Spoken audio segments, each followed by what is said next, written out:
šiandien su Juozu nusprendėm paįvairint kraujasiurbių meniu.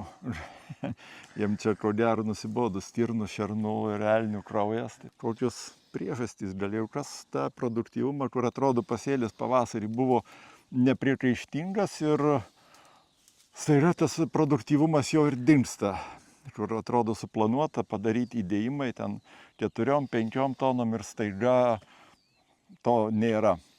Tai Juozai, manau, vienas iš tų, tai ta klastingoji rapsų liga verticiliozė. Man taip atrodo. Na, jeigu kalbant apie tą laiką dabar, tai visumoje tuo metu galima įvertinti ir verticiliozę, ir fomozę, ir sklerotinį puvinį. Ir aišku, šitų lygų ir yra pasėliuose, nes metai buvo palankus jom visom pasireikšti. O kalbant apie verticiliozę, tokia apipinta irgi tokia mistika, kad kaip gali būti liga nekontroliuojama, nieko negali padėti ir panašiai. Tai šitoj vietoj apie verticiliozę reikia pasakyti, kad liga, kuri plinta, tai iš tikrųjų mikroskleročiais per dirvą, kurie dirvoje gali išsilaikyti iki 14 metų, tebūnie 10, bet vis viena tai reiškia susėjomainą visiškai spręsti negalima, taip jau. O ypač jeigu tai yra sutrumpintos sėjomainos, tai aišku, kad rapsai visada bus pažeidžiami. Ir jeigu tai būtų tų 5 metų pertrauka, sakykime taip, jau būtų dalinė neapsauga vien tik tai per tai. Šiek tiek aišku, nuo šitos ligos, galima sakyti, yra atsparesnių veislių, bet taip pat čia 100% nieko negali turėti atsakymo, kad jau čia bus apsaugoti rapsai. Ir tiesiog liga, kuri galbūt nėra šiais metais tokia ankstyva, kad jau labai matytųsi, nes praktiškai stebint tos požymius ant lapų, tai nebuvo gausu jų, o dabar geriausiai matosi būtent ant stiebų jos pasireiškimas. Ir jinai tokia klastinga, tu jos nematai iki derliaus nuėmimo praktiškai. Pavasarį tas pusė geltonų lapų, daug kur jisai buvo matyti ir sakydavai, kad tai yra verticiliozės požymis, bet labai sunku patikėti augintojui, kadangi tiesiog nesitikė, kaip čia tokį rapsą dabar ta verticiliozė. Plus, man atrodo, dar prasilgina laikas, nes atsiranda dar augintojų. Kaip nekeista, atrodo, tiek kalbama, tiek rašoma, kad po žieminių rapsų, kaip tarpinius augalus, dar sugeba pasėti garstyčią su ridiku. Tai jeigu ten 12 metų gyvybingo sukėlėjas, tai kada pasėjom garstyčią su ridiku, mes dar prailginam laiką. Ta tiltą pratęsiam iki rapsų. Ir aplamai ten, kad ir po kviečių pasėsim ridiką su garstyčiu, mes vėl prailginam, nes tai giminingas augalas. Taip. Ir jeigu jau rapsai yra sėjomainai, geriau ko gero vengti tokių giminingų augalų, vien dėl verticiliozės, kuri, sakykime, jinai teoriškai nėra ten, jeigu jinai išplitos, tai ten iki 40% gali duoti nuostolių. Šiaip tai skaitoma ten nuo 5 iki 30. Bet yra atveju kaip ir 40. O tai dar susideda tada sklerotė, susideda kenkėjai. Fomozė ir tada, žiūrėk, labai dideli nuostoliai gauna. Dabar jeigu apie kenkėjus kalbant, tai tikrai matome, kad ankštarinių nepaslėpto straublio ir uodelio pažeidimų tikrai yra daug. Ir jau praktiškai tos ankštarėlės yra atsidariusios ir jos išbarščiusios sėklas. Ir tikrai jų gan gausu. Ir pažiūrėkim, kiek jų yra smulkių ir atsidariusių jau seniai. Tai reiškia, tas pažeidimas buvo anksti gana. Ir kada susidėjo kompleksinis toksai, vienas gal kažkas tai ir nepadarytų tos žalos. Atrodytų jau čia labai pažeistas stipriai ir pasižiūrima pačioj, kad čia jisai dar plus turi ir verticiliozę. Verticiliozė, taip. O jeigu matosi, dar apačioj šakos paimtos ir O dar pačioje apačioje, galbūt ir- pašakny gali na, būti ir Na formozės ir pabandyti pažeisti. išrauti. Raunasi lengvai, jeigu žiūrėti Va ir stiebas lūžta. Tai vadinasi, vandens indai jau buvo šitoj vietoj, tai yra tikrai verticiliozės jau pažeista.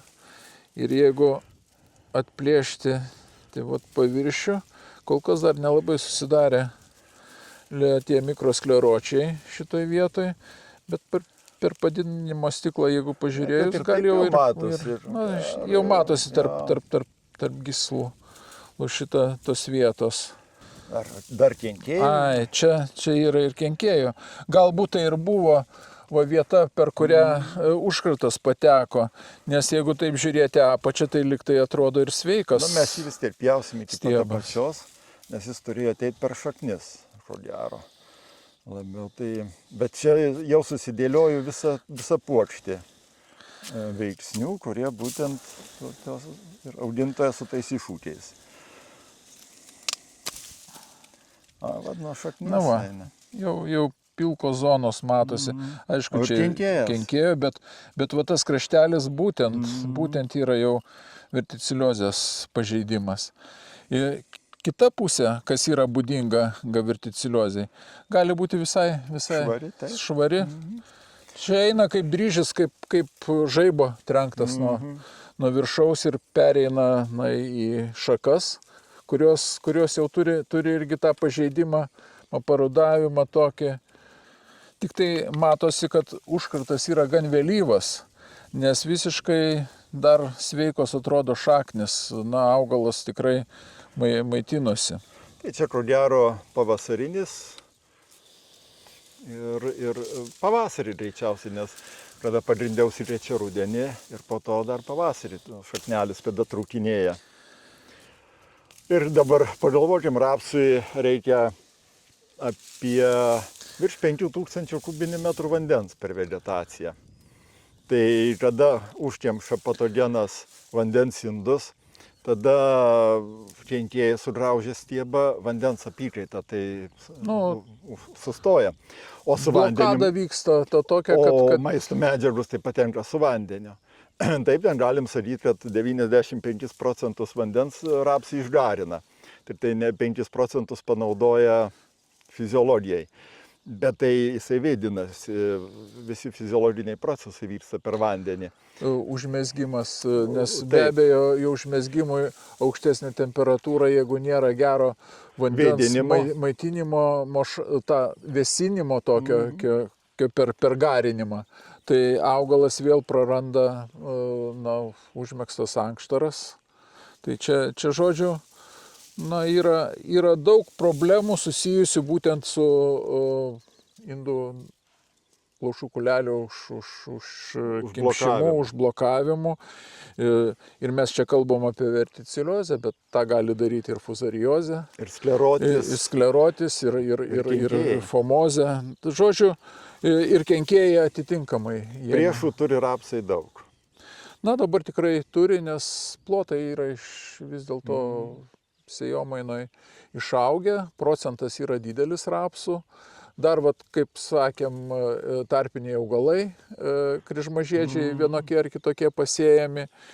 Bet kuriuo atveju fungicido nėra. Ne, čia jau vienintelis būdas tai yra kompleksinis priėjimas prie šito. Tai yra mityba subalansuota. Mes daugiausiai einam dabar ant azoto pagrindo. Taip, tai yra statybinė medžiaga. Maistas visiems. Ir augalų, ir patogenui, viskam. Tada pati sėjomaina ir dirvos biologinis aktyvumas mažėjantis, nes kuo daugiau patogenų, tuo mažiau gerųjų mikroorganizmų ir tada atsiranda toks disbalansas. Tai vis tik tai, aš sakyčiau, pirmiausiai tai tas augalinės liekanas nereikėtų paprasčiausiai įterpti ir užkonservuoti patogeną dirvai, bet pirmiausiai apipurkšti su destruktoriais, su huminim rūgštim, kad kuo mažiau jų liktų gyvybingo ant augalinių liekanų. Nes visas šitas tai išbyrės. Visumoje tai aišku, Paviršiai. Kas jau yra ant stiebo, bet čia jau kažką pakeisti negalima, bet aišku yra rekomendacijos panaudoti biologinius preparatus, kurie konkurenciją sukeltų. Taip, tai čia ir tada sėjomaina, mityba, biologinis dirvos aktyvumas jau slopinto. O jeigu mes tik tai įterpsim, tai įsivaizduojam dabar iš šito augalo, tai kiek mes paleisim patogenų į dirvą. O tai ne vienas augalas laukia, o 80-90% užkrėstų. Čia yra tų mikroskleročių masė, kūlimo metu bus paskleista tame lauke ir jeigu, žiūrint į perspektyvą, kad jie čia gyvens, tebūnie 10 metų, bet iš tikrųjų aišku, kad išliks ir 10 ir daugiau. Taip.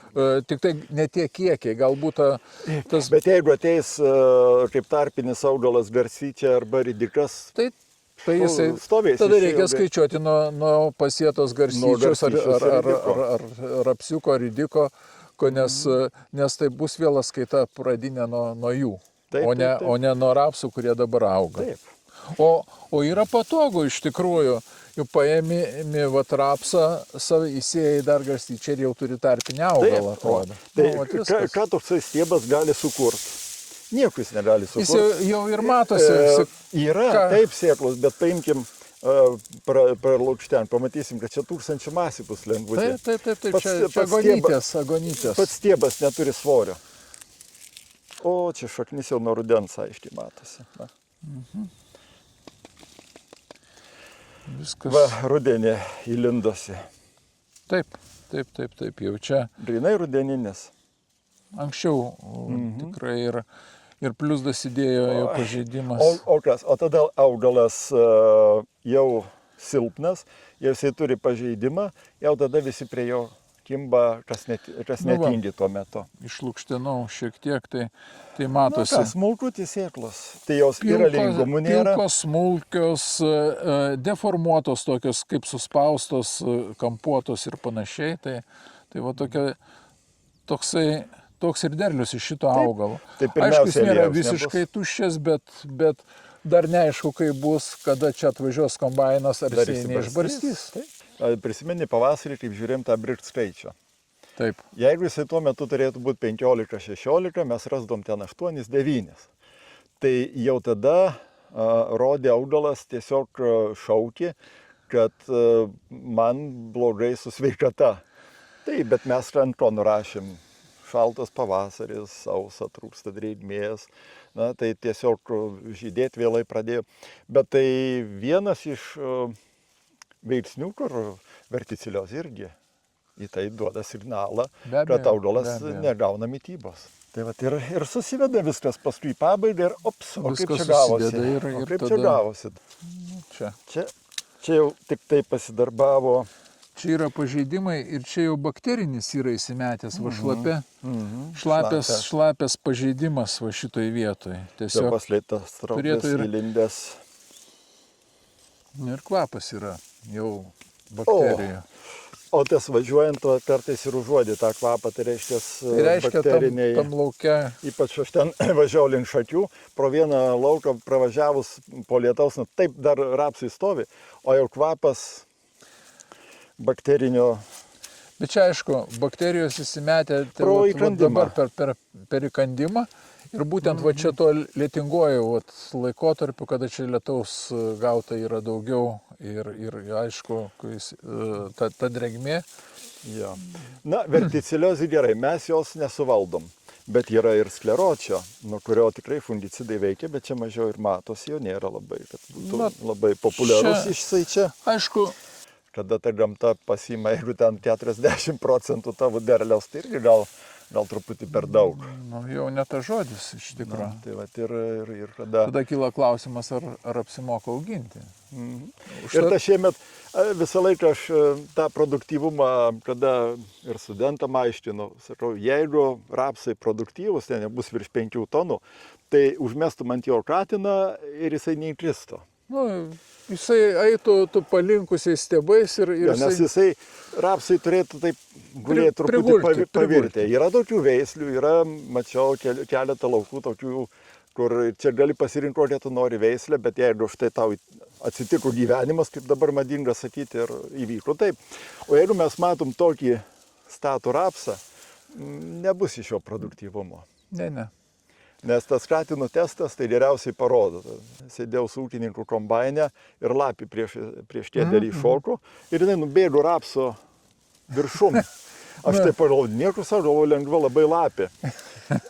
Bet kada tas vokietis parodė tą katinų testą, tada supratau, kad tai buvo lapės testas. Ir tada tam ūkis kūlė rapsų, bet tai buvo pirmieji rapsai, dar tik tai pradžia. Ir ūkė kūlė ten 5,9 kažkur, tai buvo vidurkis ūkio. Tai, o čia neužmestum katinų, čia žvirbliai tupi ant viršaus.